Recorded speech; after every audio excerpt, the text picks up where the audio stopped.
Welcome to Face the Facts. This is episode 75, if you can believe it or not. I am your host, Nick Face. It's nice to see you all here once again. To my left, we have Tom Smith and Phil Healy. Welcome back, gentlemen. Thank you. 75 episodes. Isn't that amazing? It's kind of crazy. Is that here or is that? That's here. Wow. That's here. Not even including. Not even including the Reading stuff that we did from before. So. Yeah. Wow. That's insane. It is insane. And I've done like 20-something. Yeah. 20 plus. Oh, I think you've done more than that, maybe. Well, I started doing this right around the 50th. Yep. So a little before, That maybe is, 30 that's pretty, plus. Wow. It's nice that we're able to do it more consistent, I will say, from that. Yeah. So on today's episode, we need to talk about a lot of different things that involve the Celtics, the Bruins, a little bit of Patriots, and then we have some MLB cheating scandals to talk about.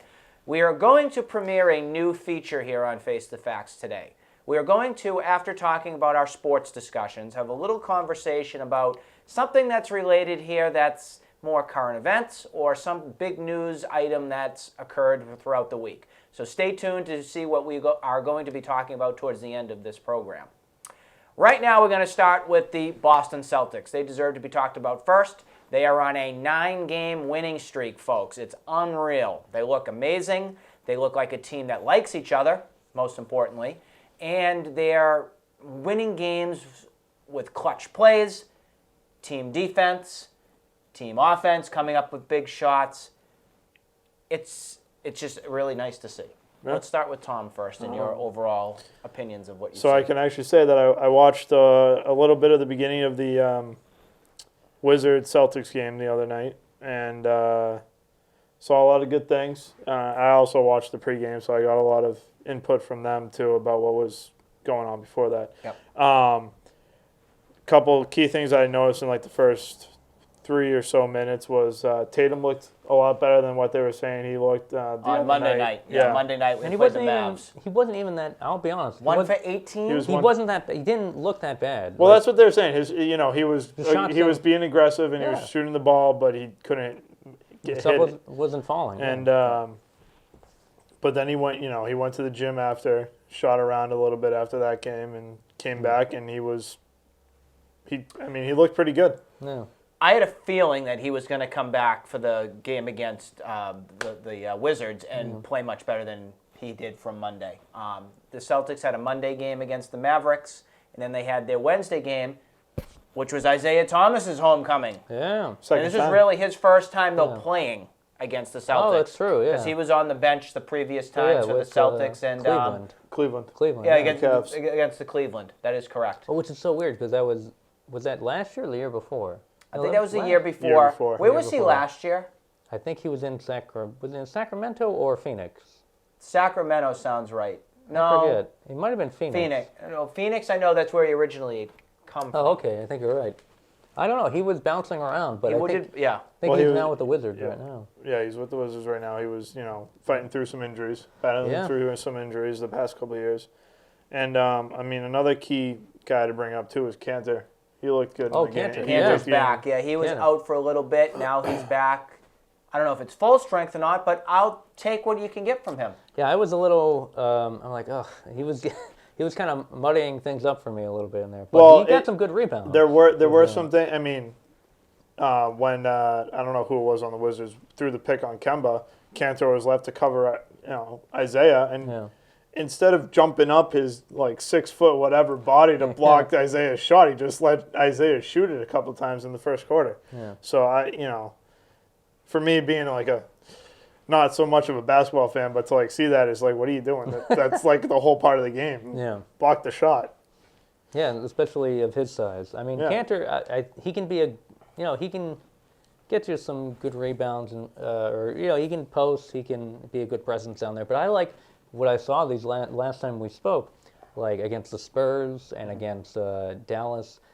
Robert Williams has been great, and Tice has been great. Tice has filled in the role. People won't want to hear this. The Al Horford role. He's been that high pick and roll guy. He's offensively. He did not play against the Wizards, right? Last he got night. something with a sprained ankle. His hand, I believe. Hand. Yeah. Okay. Which also Gordon Hayward. That's another thing. That's another thing that we have to talk about is that Gordon Hayward broke his hand. Fractured his hand, whatever you want to call it. That was on Saturday's game, Saturday Spurs, early night's game against the Spurs. He is going to be out there saying about 4 to 6 weeks. December 23rd, I think. Doctors recommended surgery. And the reason that they recommended doing the surgery is I guess it's a quicker turnaround time instead of just sitting it out and healing on its own. So it's looking like right before Christmas, as Phil said, December 23rd, he'll be able to come back. Here's another piece of good news. It was his left hand. It's his non-shooting hand. Oh, that is good, yeah. So that that's right. can help too, because I think he developed a really good feel of the ball, at least from what we saw at the start of the season. I think you're right, yeah. So I'm happy that, well, obviously you're not happy that he got hurt, but it's not like it's his right hand, the hand that's really guiding that ball. Well, it was a crazy injury too. 'Cause Crazy. on the replay, it didn't even look like it did anything. Which makes me Freak like, injury. oh, please. I'm like, oh, please don't be Mr. Glass. So do That's you what I'm think thinking. that the Celtics can get by without Gordon Hayward until he returns? Yeah, I mean, it depends. I think they can too. Yeah, I think they can do pretty well. I mean, they were doing pretty well so far. I mean, they've been without Brown. I think they have better chemistry this year than they have in the past couple of years. I think that's the thing, and I don't. It should be emphasized a little bit more because last year they just didn't, for whatever reason, get along. We talk about Kyrie all the time on this show. We're not going to do that today. The main difference that you see here on the court is the likability, the trust, I want to go out night after night and battle with these guys. And that's what I think is separating this team from years past. At least so far from what I see. Maybe it was because of Terry too. Who knows? I mean, there's a that's couple. a good There's point. a couple. He was a head case. There's a couple of players on the team I did that like aren't him, on the too. team anymore that are doing. Al Horford, for all we know, could have been something too. He could have been poison. No, Yeah, you I don't mean, know. who knows? You got a lot of egos in that locker room. There are a lot of players that, I mean, there are a few key players that aren't on the team this year that were on the team in the last 2 seasons that could have helped the chemistry in the locker room. I mean, it's interesting. Al Horford, I don't, but Well, it could be, but you No, I never know, know. but You I never don't know know what much happens about behind him. closed You know doors. that he's a pro's pro. Al Horford reminded me of that Ray Allen in a way. Yeah. That he's just going to go out there, get his job done, but he's not really tied to the team. no, that's a good point. And it could have been. I mean, Camaraderie it could have been isn't him really too. He just might not be the guy that shows it on the court or shows it to the press. Yeah. I was going to ask you that with Gordon Hayward being out, it looks like the minutes are going to go to Robert Williams. Is that correct? Oh, is it? It might. what we saw- Marcus Smart or Williams. Yeah. It looks like that's what we saw a good majority of the time against the Spurs, at least. Yeah. And he had a game that was pretty impressive. He's been really good. He's been really good defensively. Like, he's getting better defensively each time he's out there. He's rebounding. maturing. Yeah, no, he's they're all doing, like, Scalabrini, Brian Scalabrini, one of the announcers who I love for the Seas, or White Mamba, is he talked about Robert Williams, like, and the team not overcommitting to a double team and like how they rotate defensively. Because to me, defensively is where like they were lacking in a lot of ways last year. You say, oh, they couldn't score. It's like, well, I mean, that wasn't the problem. Was for them not really stopping when they needed to stop. No, Sands last night's game, which was like 142 to like 133 or something. Defense was not in the cards. Like, But I mean, that's what Not happened so with the much. Houston game too, a couple weeks ago. A couple weeks ago, but They played the Wizards as well, and they scored. There were a lot of points scored. yeah, and I don't know. So yeah, I think Williams will be in there. I think you'll get a lot more Marcus Smart in there, and maybe more Grant Williams, who people will poo-poo his lack of offense, but I think he's a good guy to have there. Is like he's good defensively, and like he'll be there to help stop the bleeding, and he's a decent passer. The big name that does not get enough credit where credit is due is still Kemba Walker in my eyes. Oh, yeah. I have developed quite a liking towards him as an athlete here in Boston. I think it's still under the radar. This guy is so talented. He's clutch. He's a team player. When you need something that's done effectively, you're going to give that ball to Kemba. He's going to find a way to do it. That's what I don't think we all realized that was going to happen when the Celtics signed Kemba. I think it was just like, oh, okay, this guy's going to replace Kyrie. Well, I think personally he's been going above and beyond what Kyrie was doing. Truthfully, because I think he offers much more than just the skill. I think he offers leadership. I think he offers trust. He offers a good person that everyone's going to like to play for. Yeah. That speaks volumes in my eyes to a championship team. And I mean, a lot of people only really know his name because he played for UConn. No one really knows, unless you're like a basketball guy, or basketball, And so I feel like he's going to develop into a superstar here. He is. Well, I mean, a lot Quiet of superstar, but superstar. A lot of players develop into that kind of player when Yeah. they come to a city like Boston. You know. What is next up? The Dallas game. Yeah, the Dallas game was. He was insane. He had like 3 or 4 threes in the fourth quarter. Some kind of record that was set right there, wasn't it? Was it like? I think it was like within like it's all these records that are kind of manufactured right on the spot. But it was like a minute and 10 seconds. He scored like 8 or 9 points, or he had like it was kind of ridiculous. Comes up with the big shot when it matters, when you need it. No, it was good. Who's next up for the Celtics? Who are they looking at next? Is the next they're playing game? Golden State. Okay. They're going on a big West Coast. Yeah, That will the West begin. Coast I trip. told you last time on the show that we were with you. I don't The love 2-9 using my Golden phone, State, yeah. but I am going to use my phone because it gives me the best chance of giving you the most accurate information. Yeah. Talked about that again like last Sure. time. So But I it's would- Golden State Saturday night, Golden 10:30. State. Oh, is it Saturday? Oh, Yeah. all right. I thought it was Now Saturday. they're without Steph Curry, so this Yeah. is a completely different team in a way. Yeah. But And the Klay Celtics Thompson, have right? played well against the Warriors in past times. Yeah. And they're playing again Sunday too. They are playing against Sunday. It's like a That is 6-game against the road trip, Kings. isn't it, or something? That is at 3:30. So you're gonna have a little it's bit the of West conflict Coast. there Sunday with that and the Patriots. What time are the Pats on? Monday, 4:30. Oh, yeah. the Celtics will play the Spurs. Oh, That's at again. 9 o'clock. And then Wednesday, which is probably the game of the trip, will be a 10 o'clock game, and that'll be against the Clippers Well, that'll be good. with Doc Rivers. Did you Yeah. see? Did you see the technical foul he got No, the what other hap- night? no, He what got hap- technical foul, and Austin Rivers, who plays for His son, yeah. the other team, was like, "Tee my dad up. He's out of here." So he tweeted earlier today. He goes, "Thanksgiving's going to be quite interesting at the table Sure. in a couple weeks." I wonder how they deal with that. I'm sure, like, Send it you to little his room. jerk. Yeah, exactly. And then the He doesn't get Celtics, to eat turkey. they have a Friday night game against the Nuggets. That'll be a good one. And Nuggets are that'll a be good on the team. 22nd. So they're on this big trip. They do Yeah. not return home. They are not home again until Like after Thanksgiving, maybe? after Thanksgiving. Wow. Oh, that's a big one. They are not home until, I don't see any home, Celtics versus Heat. Well, that's the thing. NBA games I always find interesting, Verse. Let me both look at frustrating verse. and refreshing. Celtics versus the Nets. That'll be on, that'll Celtics be versus Kyrie. But the thing, the refreshing. That'll be on November 27th. Don't you like NBA games? Like they're spaced out. They are. It's just like MLB's like decent. You get something every night, and hockey similar. Yeah. And football, it's like once a week. But like Monday the NBA. Monday the 25th they return against the Kings. Oh, but so the it- big game to circle would be the Nets So it is game. before And we've Thanksgiving, talked yeah. about this before. Okay, That I right. just don't think that Kyrie's going to show. I don't know. But Kyrie has had enough We'll see. talk on this program. He can go off and get talked about Yeah, on we don't- another we show. don't need So to we're not- discuss that again. I'm We not went- I got him on the discussing him phone, but- anymore. All right. The Bruins. The Bruins, Tom. I will go out on a limb here and I will say that I am concerned right now. I don't know if I'm over panicking here or what, but I'm not liking what the direction this team is headed right now. Yeah, they need to get it together. I don't know if they need to do what they've done the past couple of years and throw the backup goalie or the quote unquote backup goalie into the starting role for like a month or so to get Rask get a fire lit under his butt Is this or a whatever. Rask problem? I don't think it's just a Rask problem, but I think it'll help. I think excuse my French, our defense has been poo-poo.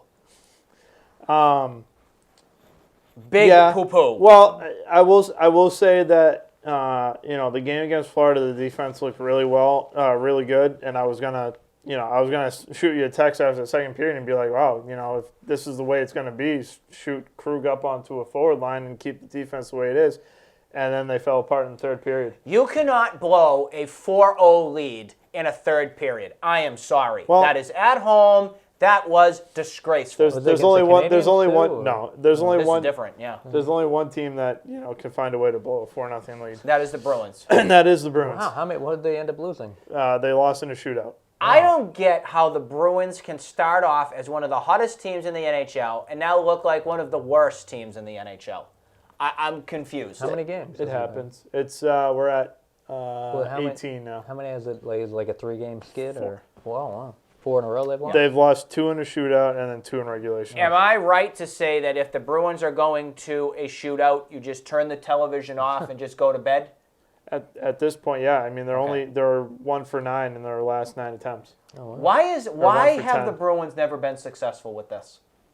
Is this a coaching philosophy? Is this a player choice? I know the player choice was disgusting on Tuesday night with Cassidy put out there, but his what's the word I'm looking for? His thought process on it was, well, since the other big stars like Pasternak and Marchand and Bergeron haven't got the job done, I'm going to give it to somebody else. Well, I mean, His choices weren't spectacular. I've always liked Coyle in the shootout. Yeah. He's always been, pretty successful. A key guy you're missing in the shootout that night was Jake DeBrusk. He's been out a few games. And I mean, there's just so much that, a guy like Marchand can do to put the puck in the net on a shootout. And he, I thought Marchand was horrible Tuesday night. Horrible. Couldn't get out of his way. Couldn't stick handle. Couldn't pass. He didn't look good. That was bad. And then, sometimes you get the puck rolling off your stick when you're trying to make a move like Pasternak. Sometimes you do, sometimes you just do too much. Sometimes it's a simple thing like a slap shot. I'm going to call out 2 players. Okay. Sometimes when I do that, it lights a fire under them and it gets them going. So the 2 names I'm going to put on the block. The first one is going to be Jacob DeBrusk, and the second one is going to be Charlie McAvoy. You know how much I like Jake DeBrusk. I think he's one of your favorites on the Bruins. What is going on? He's just not very good. Hasn't been that way for, I don't know, at least the later half of the season last year for the Bruins, and now, I don't know, I expected a lot more. You saw a whole lot better production from him about a year ago when he first was coming up. There's been a lot of rotating the lines, and I think that's part of it. I mean, they're trying to keep the lines together, but there's only so much Krejci can do to help him. But he played really well with Danton, Heinen, Krejci, and DeBrusk. But Heinen's been moving up and down the lines because of injuries and stuff.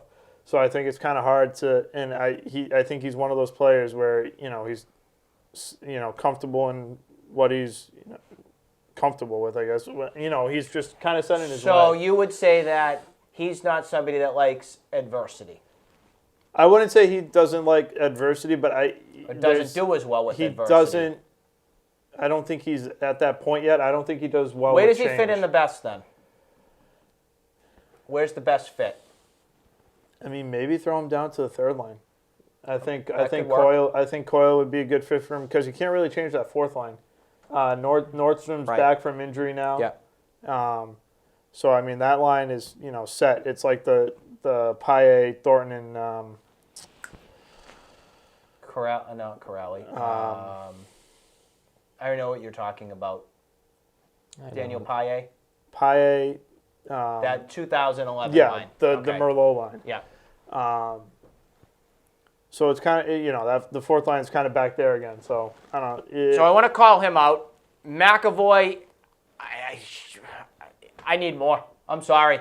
I need more. Well, again, you got to figure out. I know they've been mixing and stuff up, but that guy's he's got to put it on the net. He has got to shoot. He's talented. He needs to find enough. Like they got to figure out a way that they can get that puck on his stick and he shoots and scores. Like I'm sick and tired of him not being more aggressive when it comes to that. I think that's something that's got to change, and I'm sure they're trying to work on that right now in practice. He should take a page out of Carlo's playbook because Carlo's been pretty well with that. Steady, I will say. If I was going to make a 3rd name that I would call out, it would definitely be Charlie Coyle. I like the guy, but you got to produce a little bit more. Everybody was saying he's having a great preseason. He's doing this and that. Well, actions speak louder than words. Pass the puck, get assists, score it in the net. He got a goal called back against him. He did. That hurt against the Canadians. Yeah. That hurt. That one, I agree. I need to see more. Because this team is only going to go places if the pressure is taken off that first line. The good thing is we've seen more secondary scoring. You have in the last 4 games. I need more. But I need more. The outlook on the Bruins is their next game will be a Friday night. they're in a weird little schedule pattern. It's Tuesday, Fridays, sometimes Sunday night things. It is weird, just how the schedule falls. And they are in Toronto for Friday night. So that's a Maple Leaf team who is only getting better too. They're down 4 points right now on the Bruins. The Bruins are still leading the division. They're up by 3 points on the Canadians and the This would be a big win if they can get it, and it would definitely get things going a little bit smoother for them. You still get a point if you get into a shootout, right? Yeah. You do. Right. Yeah. So that's kind of what's been saving the Patriots are back from their bye. They were playing the Eagles on Sunday. Late start, 4:30 start. The biggest news I would say right now that's going on with the Patriots is probably health. Isaiah Wynn should be back. N'Keal Harry looks like he's going to be playing. They were saying he was going to for be this back upcoming Sunday. So. And the other news that came out is Alex Guerrero did an interview on WEI, and Alex Guerrero said Brady is looking to play till he's 50 years old. I don't know if I want to believe that or not, but 45 is now out of the question. 45 is a definite, it looks like. But so long as Brady, Brady's going to play till he's 45. I don't know. As long as he stays healthy, knock on wood. Knock on wood. Knock on wood, then he's going to be still being out there. He's one hit away. But overall, what are we looking at here for the Patriots for Sunday? Are we looking at a win? What's the outlook? I think Philly should be worried. I mean, as history has shown, especially after a bye. Yeah, as history has shown. I mean, you lose the game before going into the bye, or sometimes you don't. Whatever. But like coming out of the bye, the Patriots are a totally different team. No matter how they looked, they always look better. Adjustments, I would say, need to be made on defense. Yeah.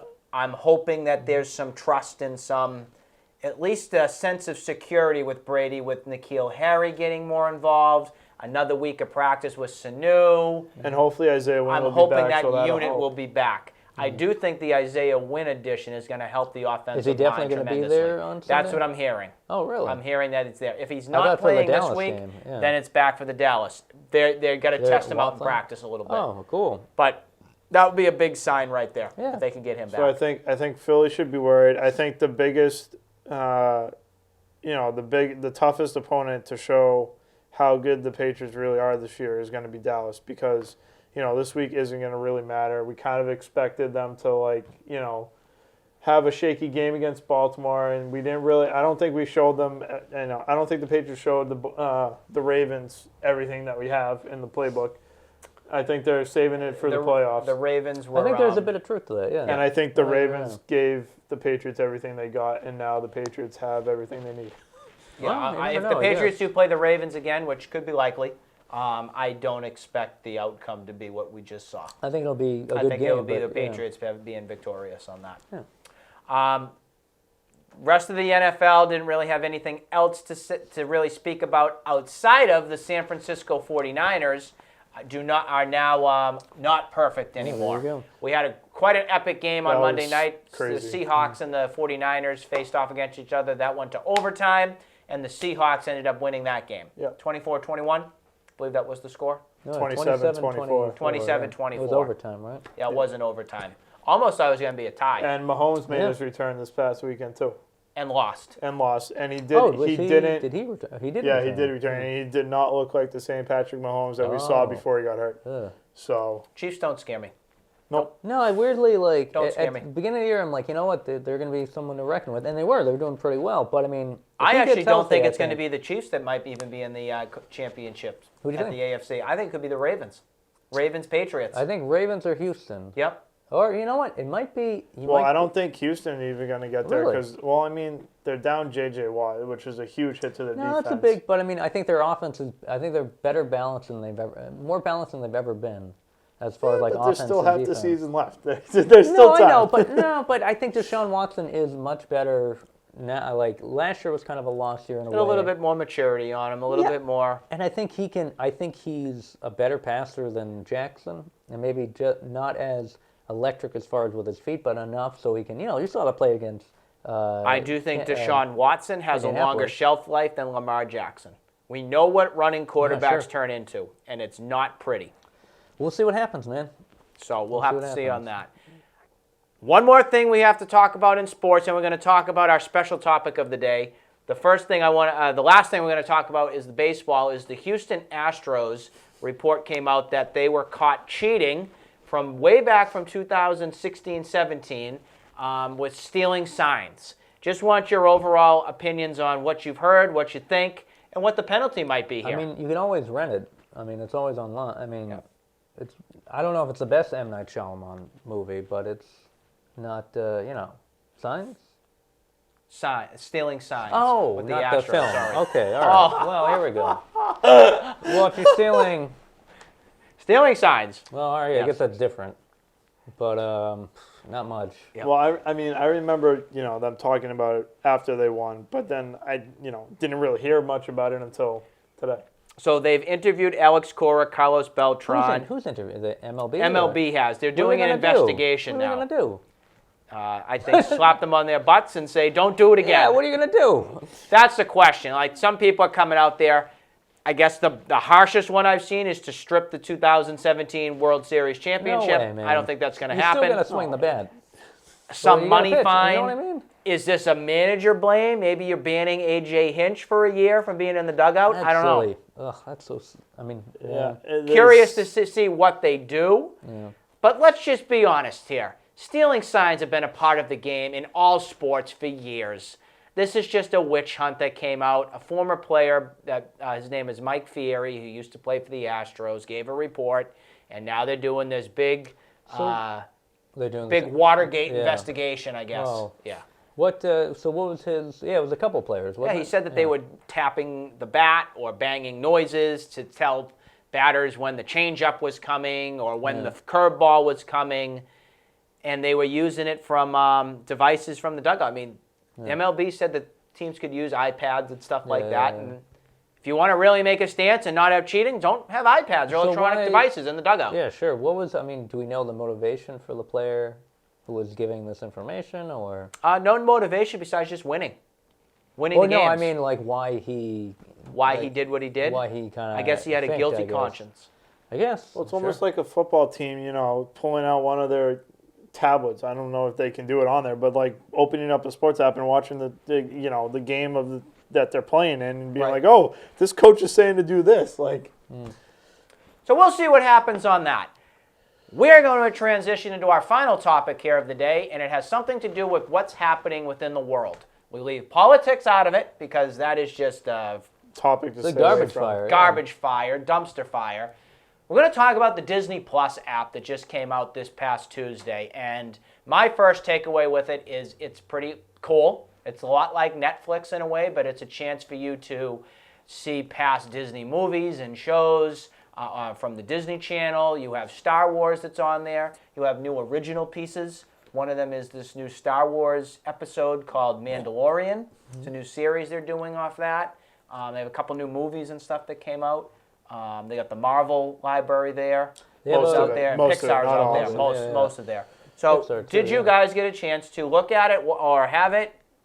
We'll start with Phil first. Yeah. I grabbed it. The missus really wanted to take a look, and I wanted to take a look at the old cartoons that were on there. Not the Disney ones, but the old Spider-Man, Silver Surfer, Hulk, and some other cartoons. There weren't. There were some that weren't there, but there's some fun stuff there, and also a more modern cartoon that's actually pretty fun. Gravity Falls is on there. It's pretty fun. And I don't know. I'm not much of a Disney guy. Yeah. As far as like that mainline Disney stuff, and I grew up with the older cartoon stuff, like afternoon cartoons, bits, but not that the movies I'm not as interested in or infatuated with. And as our switcher and director Caleb will let you know, and he's not wrong, it is an evil empire that we shouldn't be supporting. But hey, here I am. There's some fun stuff on there. So you're saying we're supporting the Yankees? In a way, yeah, sure, of course. Disney is an evil empire. Yeah. I mean, to not admit that is weird. Yeah. To not say like, they're an evil monopoly. It's like, but they got some cool stuff. So I mean, there is some ups to following an evil empire. The rich get richer, right? Sure. Yeah. Sure, if we want to justify it like that. What did you notice from it? Have you got it yet or no? No, I have not gotten it yet. I only saw what you showed me before the show off air. But yeah, I mean, I don't know. I think it's pretty cool. They have all the Marvel. They're going to take all the Marvel movies basically off of all other streaming services once the contracts are up. and they're all going to be in, one on Disney centralized Plus. spot. Yeah. Which I think is good, instead of having to pay for Amazon Prime Video and having to pay for Netflix and HBO, Pay and then for having, one in a lesser and you get kind all of the fee. movies that Yeah. you like, But at the same time, it's like, what does this mean for all of the streaming services? Like, how long can Netflix survive on their original stuff? Right. Because a lot of the stuff that Netflix has is either originals or Marvel and Star Wars. I mean, they have a bunch of but stuff. they have other yeah. they have other stuff other, too. like Original. shows But and like, stuff too. Yeah. but I think the main reason why people were getting Netflix was because of Marvel and Star Wars and. I don't know about No, that no, I think- because I think a they're lot of okay with people it. got Netflix because of Stranger Things Yeah. or Just basic streaming. other big shows that have come out too, like when Full House came back, the Fuller House. sure, That's the yeah. only place you could watch now that no one wants to watch that because of whatever. with Laurie Oh, Loughlin and that whole scandal. even more Yeah. you'd want to watch Yeah. when they had film her scenes in prison. But I will say that, I mean, I've seen be some pretty good shows in the past from Netflix. They got a show called Atypical that's on there. like that That's one. very good. They had, that's telling me I need to wrap it up. They 13 Reasons Why was another 13 really Reasons good one Why, that yeah. came out from stuff there. We talked about that a couple times, I think. I like their content. It's the trick for them is going to be figuring out how they can still develop new content and keep people interested. I think they'll be fine. I do think they will be be fine fine. too. Hey, a little competition sometimes brings out Doesn't the best. hurt anyone. No. So anyways, we hope you enjoyed that episode. Check out that Disney Plus app if you get a chance to do that. Highly recommend it. And we will see you next time here on another episode of Face the Facts. I'm Nick Face. We'll see you next time.